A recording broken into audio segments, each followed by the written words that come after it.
बिस्मिल्लाहिर्रहमानिर्रहीम। अस्सलामु अलैकुम प्यारे दोस्तों।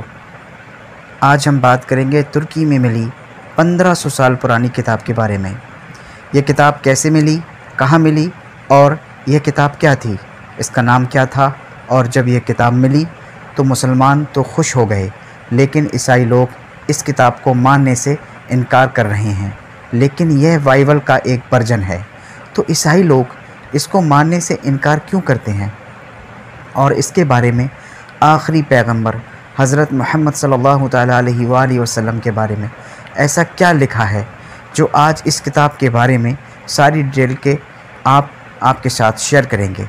दोस्तों, ये बात है टर्की की कि जब वहाँ एक एडमिनिस्ट्रेशन एक बार कुछ स्मगलिंग के ख़िलाफ़ कार्रवाई कर रहा था, तभी उन लोगों के हाथ एक बहुत ही पुरानी किताब लगी। एक ऐसी किताब जो लगभग 1500 साल पुरानी थी। ये एक ऐसी पुरानी किताब थी जिसको सोने के पानी से एक जानवर की खाल पर लिखा गया था। मगर दोस्तों, जब इस किताब पर छानबीन की गई और इसको पढ़ने की कोशिश की गई तो फ़ौरन कोहराम मच गया। पूरी दुनिया में हंगामा देखने को मिला, और ख़ासकर यूरोप के अंदर, क्योंकि ये कोई आम किताब नहीं थी, बल्कि ये तो उसी बाइबल का एक अलग वर्जन था जिसको क्रिश्चियनिटी यानी ईसाई धर्म में सबसे पवित्र माना जाता है। और हंगामा होने के पीछे भी बड़ी वजह यह थी कि कहने को तो ये एक बाइबल ही थी, मगर 1500 साल पुराना बाइबल का ये नुस्खा वाकई उन सारे बाइबल के नुस्खों से अपोजिट था, विरुद्ध था, अलग था, जो आज के दौर में ईसाई धर्म के अंदर पाए जाते हैं। बल्कि ये नुस्खा तो ईसाई धर्म के जो बेसिक रूल हैं, जो बेक कॉन्सेप्ट हैं, जो बेसिक बिलीफ हैं, उनको ही पूरी तरीके से चैलेंज कर रहा था।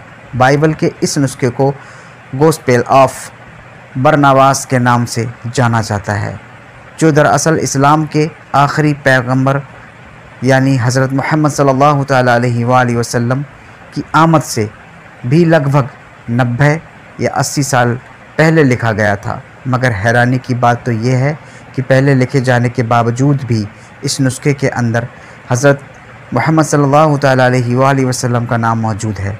वैसे तो दुनिया की हर किताब में प्यारे आका सल्लल्लाहु तआला अलैहि वसल्लम का ज़िक्र मौजूद है। दरअसल दोस्तों, बाइबल की, जिसको आमतौर पर हम लोग इंजील के नाम से जानते हैं, ये पैगंबर हज़रत ईसा अलैहिस्सलाम पर नाज़िल हुई थी। हज़रत के दौर में आबादी के हिसाब से अगर देखा जाए तो दुनिया का जो सबसे बड़ा धर्म यानी कि क्रिश्चियनिटी, उसका मानने वाले लोग बाइबल को ही अपनी सबसे पवित्र यानी कि मुक़द्दस किताब जानते हैं।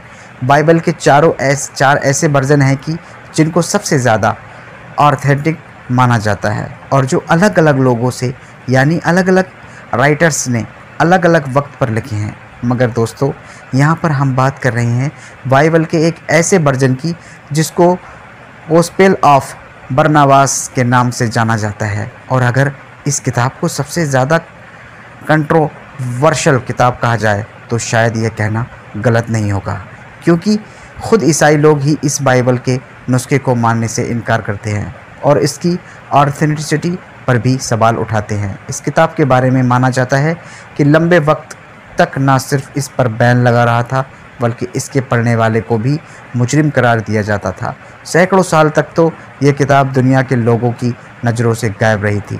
मगर फिर 16वीं सेंचुरी में इस किताब का सिर्फ एक नुस्खा पाप सिस्टर के कुतुबखाना यानी कि लाइब्रेरी में पाया जाता था, लेकिन इसको भी किसी को पढ़ने की इजाज़त नहीं थी। लेकिन फिर हादसात तौर पर यह किताब न सिर्फ यहाँ से गायब हुई, बल्कि वेना की इम्पीरियल लाइब्रेरी तक भी जा पहुँची। दोस्तों, फिर दौर आया सन 1907 का, जब ऑक्सफोर्ड यूनिवर्सिटी ने इस किताब का इंग्लिश में ट्रांसलेशन किया और फिर उसको पब्लिश कर दिया। किताब को पब्लिश करने के बाद न सिर्फ हंगामा मचा, बल्कि लंबे वक्त तक विवाद भी होता रहा।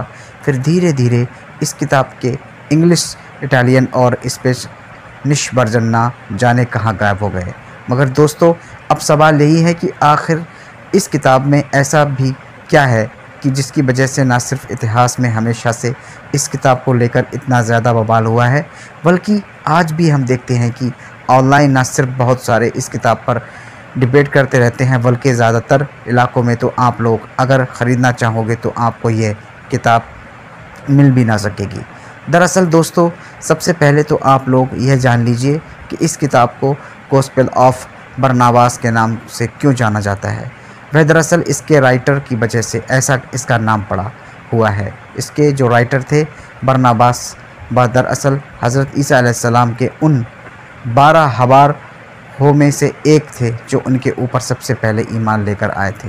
यही वजह है कि इस किताब में हज़रत ईसा अलैहिस्सलाम की ज़िंदगी को काफ़ी गहराई से और काफ़ी डिटेल से डिस्कस किया गया है। मानो ऐसा महसूस होता है कि कोई इंसान अपना बिल्कुल आंखों देखा हाल ही बयान कर रहा है।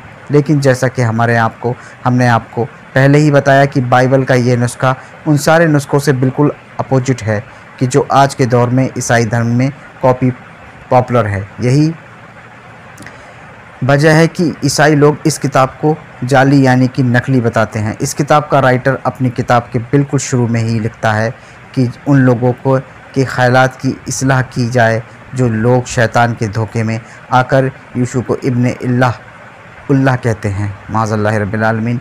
ये यीशु से मुराद हज़रत ईसा अलैहिस्सलाम से है, यानी आसान भाषा में कहें तो ईसा अलैहिस्सलाम को खुदा का बेटा कहते हैं। माज़अल्लाह रब्बिल आलमीन। राइटर आगे लिखते हैं कि खतना को गैर ज़रूरी समझते हैं और हराम खानों को हलाल कर देते हैं। किताब में आगे यह भी बताया गया है कि हज़रत ईसा अलैहिस्सलाम जब दुनिया में आए और उन्होंने अपने कुछ मौज वगैरह दिखाए, कुछ करामात दिखाई, तो सबसे पहले रोमन सल्तनत के जो सिपाही थे उन्होंने ही उनको खुदा या फिर खुदा का बेटा कहना शुरू कर दिया था। बाद में इसी चीज़ को बनी इसराइल के आम लोगों ने भी अपना लिया और उनमें भी यह बात मशहूर होती चली गई। वक्त की बात तो यह है कि इस किताब में पैगंबर हज़रत मोहम्मद सल्लल्लाहु ताला अलैहि वसल्लम का नाम भी मौजूद है और भविष्य में उनके आने की पेशन गोई यानी कि भविष्यवाणी भी की गई है।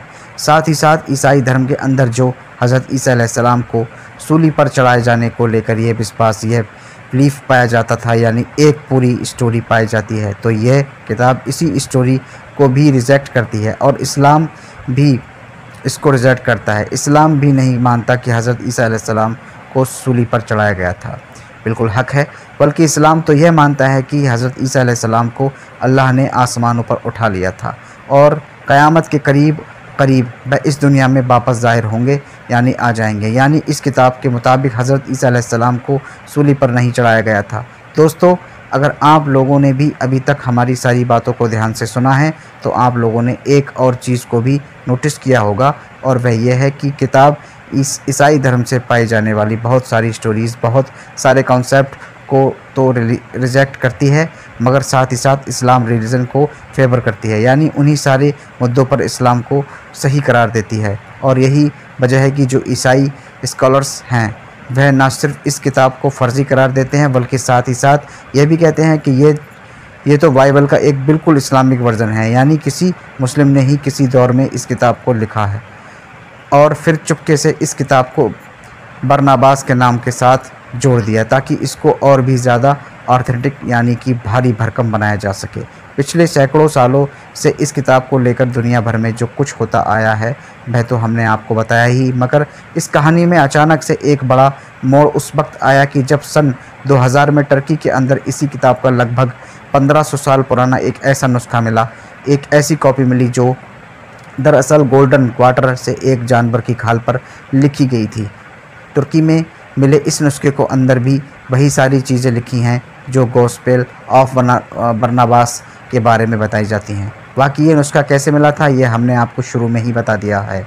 ऐतिहासिक तौर पर देखें तो तुर्की में मिलने वाली ये किताब पैगंबर हज़रत मोहम्मद सल्लल्लाहु अलैहि वसल्लम के ज़ाहिरी तौर पर इस दुनिया में आने से पहले ही लिखी गई थी। आज के दौर में ये टर्की के म्यूज़ियम में मौजूद है। बाकी एक बार ईसाइयों के पोप बेनेडिक्ट की रिजेक्टिव पर उनको यह इस किताब को दिखाया भी जा चुका है। टर्की में मिलने वाली इस नुस्खे को लेकर भी जाहिर है विवाद जारी है, क्योंकि बहुत सारे ईसाई स्कॉलर्स का यह तो मानना है, बल्कि यह तो 1500 साल में लिखी थी, 1500 साल में लिखा ही नहीं गया है। और इसका सीधा सा मतलब है कि इसकी सिर्फ 400 या 450 साल की यह किताब है। फ़िलहाल दोस्तों, आप लोग इस वीडियो से पहले इस किताब के बारे में कुछ जानते थे या नहीं, हमें कमेंट बॉक्स में ज़रूर बताइएगा। बाकी अगर आप जानते थे तो आप इस किताब के बारे में क्या जानते हैं, यह भी हमें अपना आप बता सकते हैं। और दोस्तों, ऐसी ही इंटरेस्टिंग वीडियोस देखने के लिए आप हमारे चैनल फ़िक्र नमाज और आखिरत को ज़रूर सब्सक्राइब करें और साथ में लगे बेल आइकन को भी दबाने ना भूलें और लाइक किया करें, क्योंकि लाइक करने से हमारे चैनल को बहुत ज़्यादा मोटिवेशन मिलता है। तो हम मिलते हैं आपको अगली वीडियो में, तब तक के लिए अपना ख्याल रखना। अस्सलामु अलैकुम व रहमतुल्लाहि ताला व बरकातुहू। अल्लाह हाफ़िज़।